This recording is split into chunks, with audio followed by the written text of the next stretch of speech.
I still remember the day I bought the land. It was the summer of 1978, and I was a young man with more dreams than dollars in my pocket. The town was small back then, surrounded by rolling fields and a quiet lake that seemed to hold the whispers of time itself. A man at the courthouse, an old clerk with a crooked smile, leaned across the counter and said, "Son, you can buy this small piece of land no one wants. $19. That's all," I laughed. $19? What's the catch? No catch, he replied, shrugging. It's swampy, it's forgotten, and it's been sitting there for decades. Folks think it's worthless. But land is land. It'll always hold value one day. Something in his voice struck me. I had no home of my own, no roots. I was living paycheck to paycheck, working odd jobs. I didn't know why, but I pulled out the only $20 bill I had and handed it to him. He gave me the deed and a receipt. That moment. I didn't know it then, but it would change the course of my life forever. I walked out to see the property for the first time. It wasn't much. Overgrown weeds, a muddy patch, some scraggly trees, and a half-fallen wooden fence that probably hadn't seen repair in 50 years. But when I stepped onto that soil, something inside me whispered, "This is yours." I stood there, staring at the empty lot, and said out loud, "Maybe one day I'll build something here. Maybe this will be the start of my future." I didn't know that the world around me would change, that towns would grow, and that developers would one day fight over every inch of this land. All I knew was I finally had something that was mine. Life moved on. I married, worked hard, and raised my family. The land stayed untouched, sitting quietly at the edge of town. Some folks teased me, one of my neighbors back then. Joe would shake his head and laugh.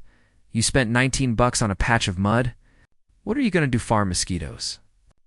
I'd just smile and reply, "Maybe one day it'll be worth something, Joe. You never know." Joe would laugh until his belly shook. But deep down, I believed what I said. By the early 2000s, everything changed. The small, sleepy town wasn't small anymore. The city expanded, new highways were built.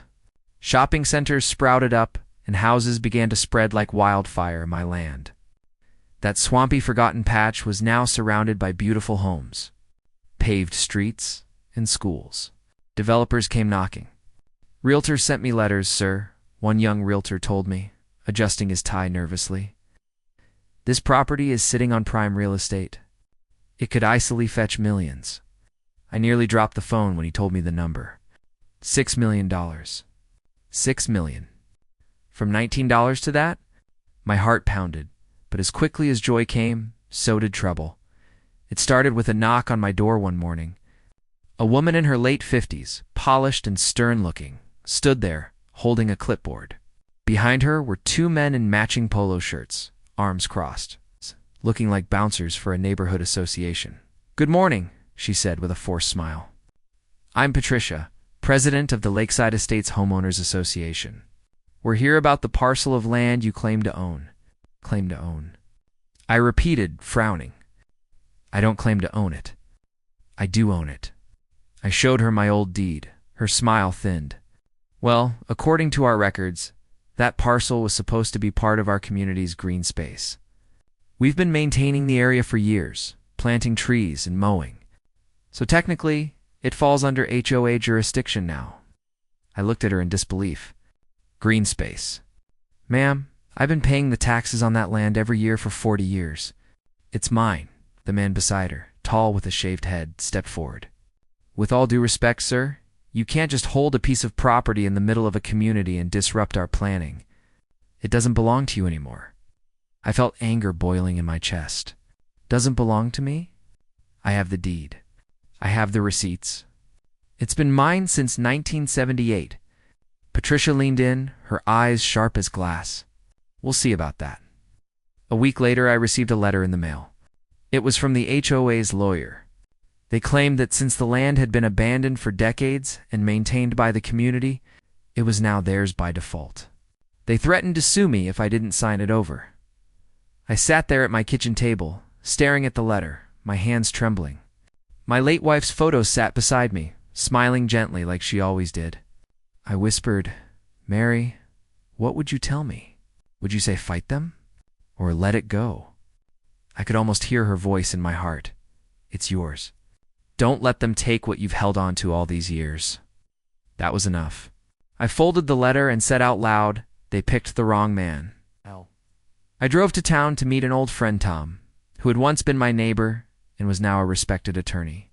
His office smelled of leather and books. It's the kind of place that gave you confidence just by sitting in it. Tom leaned back in his chair, reading the letter. After a long pause, he chuckled. "They think they can pull this off? This is nonsense. Absolute nonsense. But can they take it?" I asked nervously. "No," Tom said firmly, slapping the paper down. "You've got a deed. You've got tax records. And you've got time on your side. They're bluffing, trying to scare you. But we'll fight them." His confidence was like a light in my darkness. I gripped his hand tightly. "Thank you, Tom. I don't care about the money. This land is more than just dirt to me. It's my story. My wife's memory. My family's roots." He nodded. "Then we'll protect it." That night I stood on the edge of the land once again. The wind rustled through the trees, and the street lights of the new houses glowed in the distance. I whispered into the night, "You were forgotten once. Not anymore. No one will take you from me." I didn't know then just how ugly the fight with the HOA would get. Lies, forged papers, intimidation, even betrayal from people I thought were friends. But one thing was certain. I wasn't letting go. Asterisk. The very next week, I learned what HOA power really meant. They weren't just sending letters, they were trying to erase me. I woke up one morning to find surveyors on my land, hammering in stakes and spraying neon orange paint across the soil. I rushed out in my slippers, yelling, "Hey! What are you doing?" One of the workers barely looked at me. "We've been contracted by the Lakeside Estates HOA. They're preparing this area for a community park." "Park," I shouted, my voice shaking with rage. "This is private property. Get off my land right now."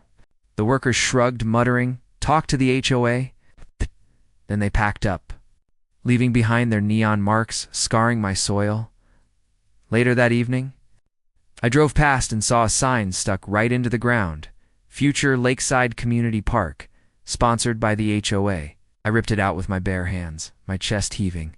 Neighbors stared from their porches, some whispering. A few even clapped politely for me. But others shook their heads, siding with the HOA. 2 weeks later, Tom, my lawyer friend, called me into his office. His face was pale as he handed me a folder. "What's this?" I asked. He sighed. "They've filed a claim with the county saying you forfeited ownership years ago. Look at this." Inside were documents, fake ones. Forged signatures, made-up dates, even a fake quitclaim deed. It said I had voluntarily given up the land in the 1990s. I felt my blood run cold. That's a lie. I never signed this. I've been paying taxes every year. Tom's jaw tightened. They're trying to rewrite history. But don't worry. We'll expose them. The truth always leaves a trail. I looked down at my trembling hands. All I could think was, how many people had they done this to before? That night, Patricia, the HOA president, showed up at my doorstep again. Her smile was thinner than ever. "Good evening," she said sweetly. "You know, it would be much easier for everyone if you just signed the land over. We can even offer you a small compensation." I stared at her. $6 million worth of land, and you're offering me what? Pennies. She chuckled coldly.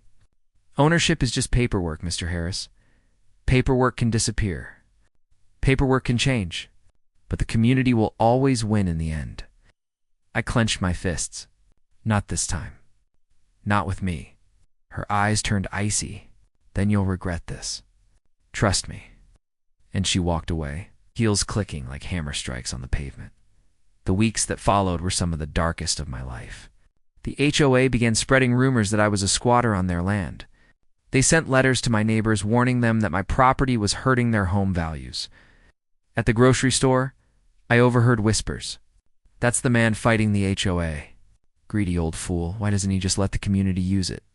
I came home one day to find my mailbox smashed, my fence vandalized with spray paint.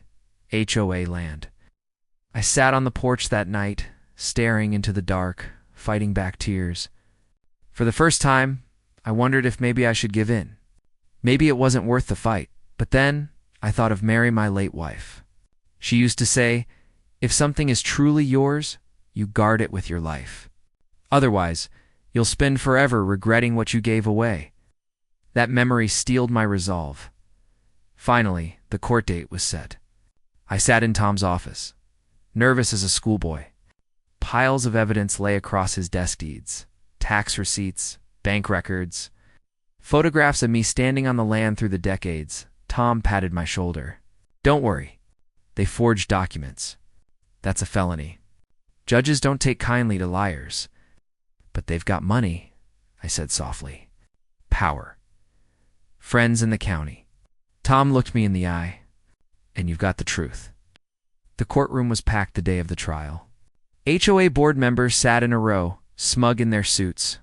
Patricia sat front and center, smiling like a queen about to take victory. I felt my heart pounding so hard, I thought it would break through my chest. But then I saw a small detail that gave me strength. My daughter and son had shown up. Sitting in the back row, giving me nods of encouragement, the trial began. The HOA's lawyer stood tall, waving their fake documents. Your Honor, this land has been abandoned for decades. Our association has maintained it, improved it, and by all accounts, it has belonged to the community since the 90s. Lacombe rose calmly, holding a folder. Your Honor, may I present 40 years of tax receipts every single year, paid in full by my client. If the land was abandoned, who was paying for it? The ghosts. A ripple of laughter spread through the courtroom. Patricia's face hardened. Then Tom laid the forged deed on the table. And here, Your Honor, is the so-called quitclaim deed. Notice the signature? Let me show you something. He pulled out an affidavit from a handwriting expert, proving the signature was forged. He also revealed county clerk records that contradicted the dates on the HOA's evidence. The judge leaned forward, frowning deeply. This is highly irregular. You're telling me the HOA fabricated ownership documents? Tom's voice thundered. Yes, Your Honor. They tried to steal $6 million worth of land with lies. Patricia shot up from her seat, her face red with fury. This man is nothing but a stubborn old fool clinging to dirt. That land belongs to the people, not him. The judge slammed his gavel. Sit down, Mrs. McCarthy. This is not your personal kingdom. One more outburst, and I'll hold you in contempt. I sat silently, my chest tight, tears burning my eyes. Not because of fear, but because after all these years, someone finally stood up for me. The trial stretched on for hours. Witnesses came forward. Some neighbors admitted the HOA had pressured them to sign false statements. A former HOA secretary even testified that Patricia ordered the documents to be adjusted. By the end of the day, the judge said he would review the evidence and deliver a ruling soon. As I walked out of the courtroom, a young couple stopped me. They were new homeowners in the neighborhood. Sir, the woman said shyly, we just want to say, we hope you win. What they're doing is wrong. Her husband nodded. It's your land. You've held on to it longer than most of us have been alive. Don't give up. Their words lit a fire in me. Maybe not everyone believed the HOA's lies. Maybe justice was still possible. That night I walked the land again, running my hand along the old wooden fence. The neon spray paint was still there, but I didn't see scars anymore. I saw a battlefield and I whispered, You've stood with me for 40 years. I'll stand with you now, no matter what it costs. But little did I know, the HOA wasn't finished. They had one last desperate trick up their sleeve, one that would push me to the edge and test everything I believed in. Asterisk. The days after the court hearing felt endless. I couldn't sleep. Every night, I lay awake thinking about my wife Mary, about the $19 gamble I took decades ago, and about the storm that had now erupted around it. I kept asking myself, why me? Why does holding on to what's rightfully mine feel like a crime? But then, I'd walk out to the land, touch the soil, and remember, I wasn't just fighting for dirt. I was fighting for memory, for dignity, for the truth itself. A week before the judge's ruling, the HOA made one last desperate move. I came home to find a bulldozer parked on my property. Workers in hard hats were already tearing up the grass, ripping out old fence posts. My heart nearly exploded in my chest. "Stop!" I screamed, running toward them. "This is my land." The foreman shook his head. "We were told by the HOA to begin construction of the park. We've got authorization." I held up my deed, my voice trembling with fury. "This is my authorization. Get off before I call the sheriff." One of the workers muttered, "Sir, we don't want trouble. But we've got papers too." I yanked the papers from his hand. It was another forged permit, stamped with the HOA's seal. My hands shook as I realized just how far they were willing to go. I called Tom immediately. Within an hour, deputies arrived, halting the bulldozer. Patricia showed up too, furious, pointing her finger at me like a dagger. "You're ruining this community." She spat. I glared back at her. "No, you're ruining people's faith in what's right." The day of the final ruling arrived. The courtroom was tense, silent, heavy with anticipation. The judge entered, his face unreadable. He shuffled through papers, then looked up. After reviewing all evidence, began, "It is clear that Mr. Harris is the rightful owner of the property in question. The tax records, original deed, and expert testimony leave no room for doubt. Furthermore, the HOA has engaged in fraudulent behavior, including forged documents and unauthorized construction attempts." A gasp filled the courtroom. I held my breath. The judge continued, his voice stern. "Therefore, I rule in favor of Mr. Harris. The HOA has no claim to this land. In addition, I am ordering an investigation into the HOA's leadership for possible criminal charges regarding document forgery." It was like a dam breaking inside me. Tears spilled down my cheeks as I whispered, "Mary, we did it." Patricia leapt to her feet, shouting, "This isn't fair. He doesn't deserve that land." The judge slammed his gavel. "Enough. Justice has been served." Outside the courthouse, reporters swarmed, microphones flashing in my face. "Mr. Harris, how does it feel to win against the HOA? Will you sell the land now for millions?" I raised my hands and said softly, "This land isn't about money. It's about principle. It's about standing up when people try to bully you, when they think you're too small, too old, or too weak to fight back." The crowd grew quiet. Some even clapped. That night, I stood on the land again, just as I had 40 years earlier. The neon spray paint was gone, the bulldozer tracks were fading, and the soil was calm again. My children joined me, standing by my side. My daughter slipped her arm through mine. "Dad," she whispered, "Mom would be so proud of you." I nodded, my throat too tight to speak. In the weeks that followed, developers came with their offers, again millions of dollars laid out in neat little contracts. But I didn't sign. Not yet. I sat on the land's edge one evening, watching the sunset glow across the fields, and thought of the lesson this fight had taught me. Life isn't about how much something is worth in dollars. It's about the stories tied to it. It's about the battles fought, the memories held, the promises made to yourself and those you love. That $19 land became my life's greatest reminder. Sometimes, the smallest decisions carry the biggest meaning, so if you take anything from my story, let it be this. Never let anyone convince you that what's yours has no value.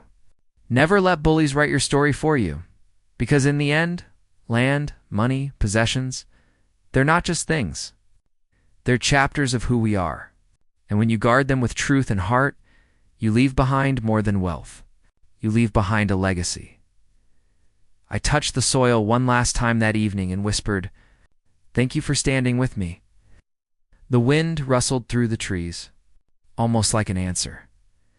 And I knew this wasn't just about winning a fight. It was about proving that even in a world full of lies and greed, truth still has the power to win.